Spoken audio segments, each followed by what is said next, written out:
So data is the new property, and access to information, personal and otherwise, now at our fingertips, literally with smartphones and apps that can make the most unimaginable things possible. I mean, there's an app which acts as a mosquito repellent. But the most popular apps are the ones that allow social networking at larger and larger scales, like WhatsApp, Truecaller, WeChat, to name a few. Their USP, it's all free. But it's exactly in that USP where the dangers lurk. These apps can be used to get access to all your information stored in your phone. Did you hear that? All your information. What will companies do with this data? What will governments do with this data? How can you protect your privacy in a knowledge economy where internet has become the one-stop for all information? That's what we discuss on the social network today. Are you smartphone smart? You can tweet us live. Our Twitter handle is on your screens. It's at TSN on NDTV, and you can ask questions to the panelists and, of course, post your comments on the various things that we pick up today on the show. So let's quickly introduce all our panelists for the day. In the studio, we've got with us Jitin Jain, who's the co-founder of the Hackers Conference, and he's a cybersecurity analyst. We've also got with us Subhi Chaturvedi, who's an assistant professor, journalism communication of LSR. And we've got with us Pierre Fitter, who's a journalist, very active in social media and also interested in everything to do with cybersecurity. And joining us on a video call from Islamabad, we've got Fahim Zafoor, who's an internet rights activist. And of course, he will be talking about how patents are so very similar in countries like India and Pakistan, where there are simply no oversight mechanisms. But first, I want to start with Jitin. Jitin, so WeChat, that's one of the big reasons why we're actually having this show today. Yeah. WeChat is a Chinese app. Yeah. Tell me a little bit about why I should be worried about downloading WeChat. You see, WeChat belongs to Tencent Holdings, one of the biggest internet companies in the world, the third largest and the biggest internet company in China. And they have a huge database of users in India. And the problem is they are not marketing or selling WeChat directly in India. They are using front companies like Aibibo to market WeChat, whereas there is no need of for Tencent to do such thing. They can directly upload the app on Google Play and people can download. It's a big doubt why they are using front companies. Then when it comes to security, we have seen the features of WeChat. It takes away we were able to decrypt the database of WeChat, and we found that it continuously takes away your locations, coordinates, your GPS locations.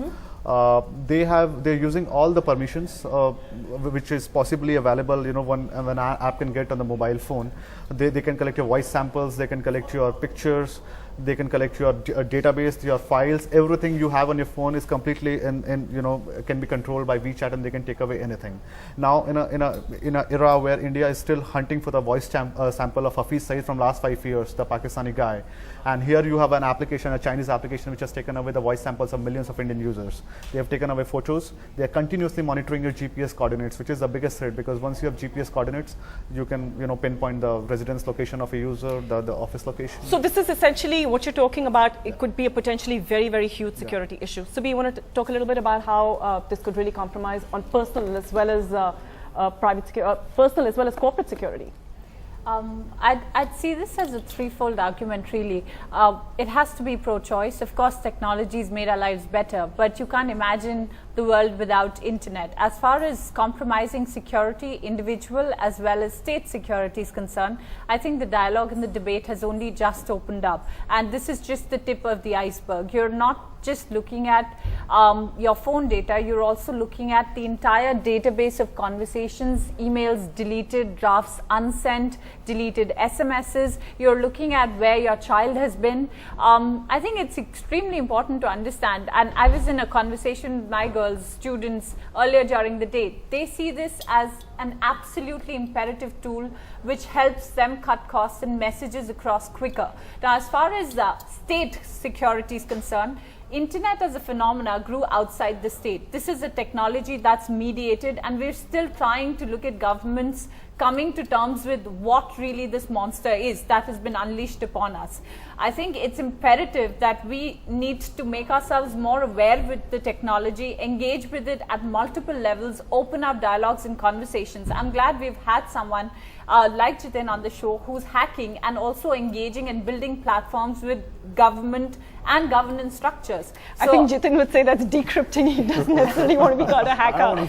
But I'm going to take that across to Pierre 1 second. Pierre, for users like you and me, and all of us, in fact, students of Subhi's class, etc., for all of us, this is such a simple way to actually just connect larger and larger, expand the network. But I think while many people would, of course, buy into the idea of the fact that, look, you know, I don't have anything to hide, and I'm happy to have this app that allows me to kind of connect with people at a larger level. But for journalists, is that not a little worrying? Well, I'll give you an example of why everyone should be worried about how their phones are being used by these apps. The Electronic Arts is a famous game company. They make games that are available on phones as well. This is one very enterprising hacker who designed a whole bunch of games that looked exactly like the games of Electronic Arts, had the same name, the same logo, uploaded these fake apps up on the Google Play Store. Whenever people tried to search for these games, they downloaded the fake app because they didn't check the name of the developer properly. When that app comes on their phone, they're playing the game. In the background, this app is using the phone's network to connect premium rate calls across the world on your phone. So you're effectively paying for these hackers to use your network.